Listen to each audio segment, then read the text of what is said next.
Welcome to our deep dive into the world of statistics. In this educational journey, we will explore three fundamental statistical methods: hypothesis testing, confidence intervals, and regression analysis. These concepts are crucial for understanding data and making informed decisions. First, we'll delve into hypothesis testing, a method used to make decisions about populations based on sample data. Next, we'll introduce confidence intervals, which provide a range of values likely to contain a population parameter with a certain level of confidence. Finally, we'll cover the basics of regression analysis, a statistical method used to examine relationships between variables and predict outcomes.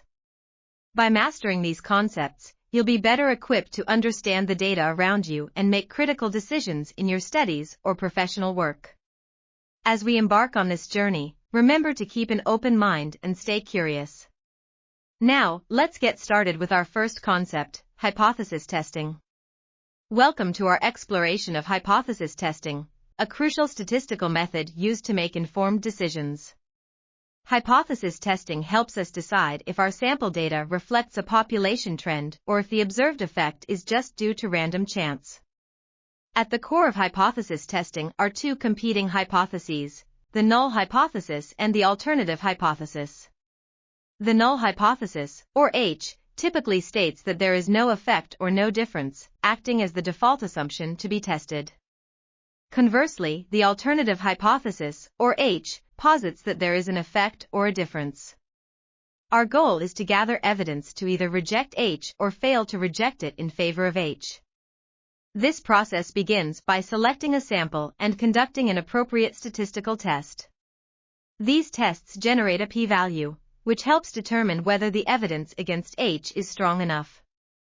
A key threshold in this decision-making is the significance level, often denoted as alpha symbol.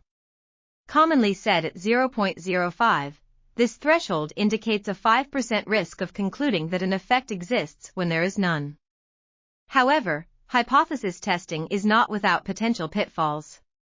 Type 1 errors, also called false positives, occur when we incorrectly reject the null hypothesis.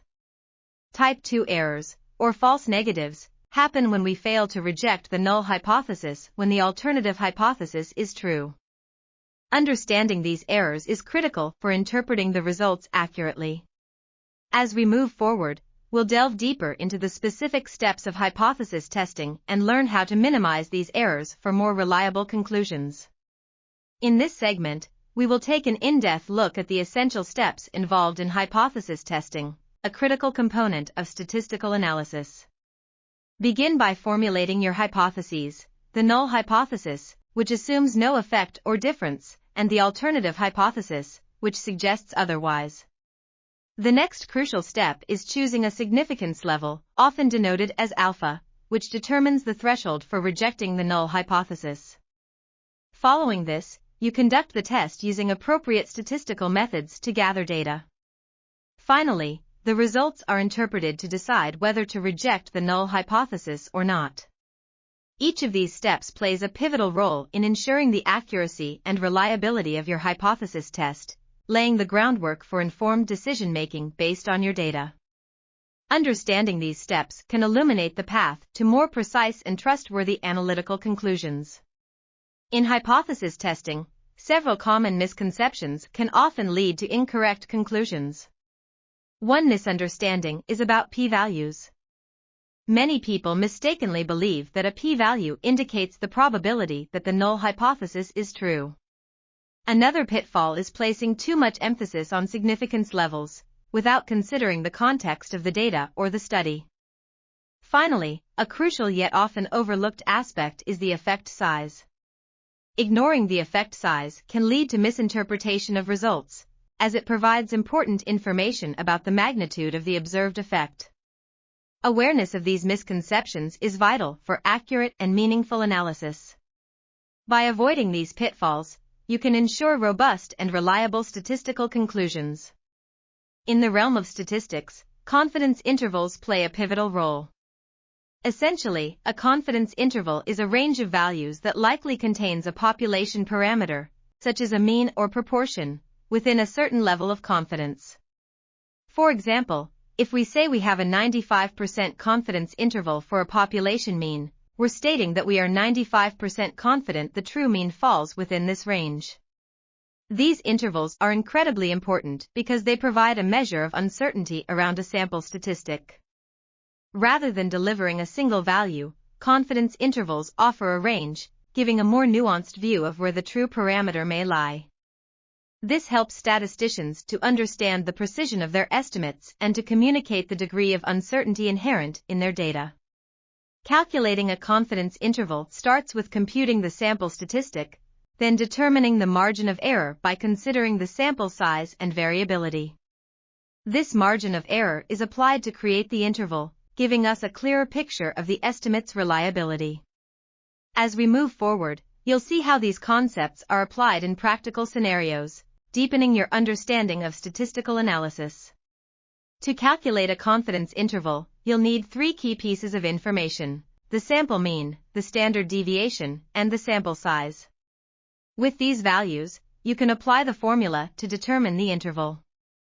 For a given confidence level, typically 95%, you'll use the sample mean as the center and adjust for the margin of error, which is influenced by the standard deviation and sample size. Suppose we have a sample mean of 50, a standard deviation of 10, and a sample size of 30. Using these numbers, we can calculate the margin of error and form the interval. If we find it to range from 47 to 53 at a 95% confidence level, it implies that we are 95% certain the true population mean lies within this range. Understanding these intervals can shape more accurate and informative conclusions from your data.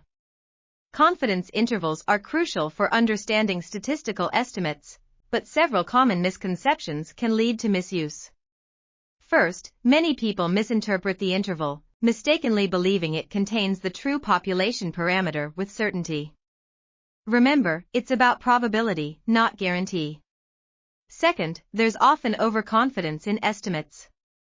Just because an interval is calculated doesn't mean the estimate is perfectly accurate, it reflects uncertainty.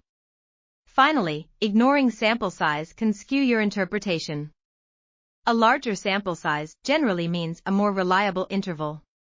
By recognizing these pitfalls, you can make more informed decisions and better use of confidence intervals. Next, let's delve deeper into regression analysis and uncover its significance in statistics. In this section, we'll delve into the fascinating world of regression analysis. Regression analysis is a powerful statistical technique used to examine the relationship between two or more variables.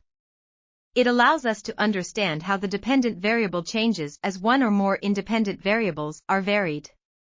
There are several types of regression, each used in different contexts, including linear regression and multiple regression. Linear regression looks at the relationship between two variables by fitting a straight line, while multiple regression involves multiple independent variables. Understanding regression analysis is crucial in statistics because it helps us make predictions and informed decisions based on data. As we move forward, you'll see how these concepts are applied in practical situations and how they play an important role in statistical analysis. Conducting regression analysis involves a structured approach with several key steps. First, selecting a suitable model is essential. This model should best fit the data you have and the question you seek to answer.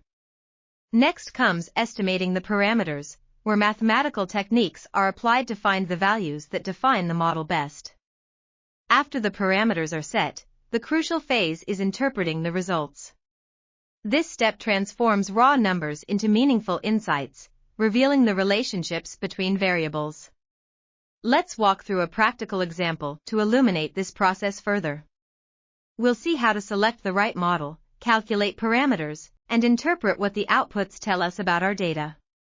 As we move forward, you'll see how to avoid common pitfalls and make informed decisions based on your regression analysis. Regression analysis is a powerful tool, but it's not without its misconceptions. One common pitfall is misunderstanding the difference between correlation and causation.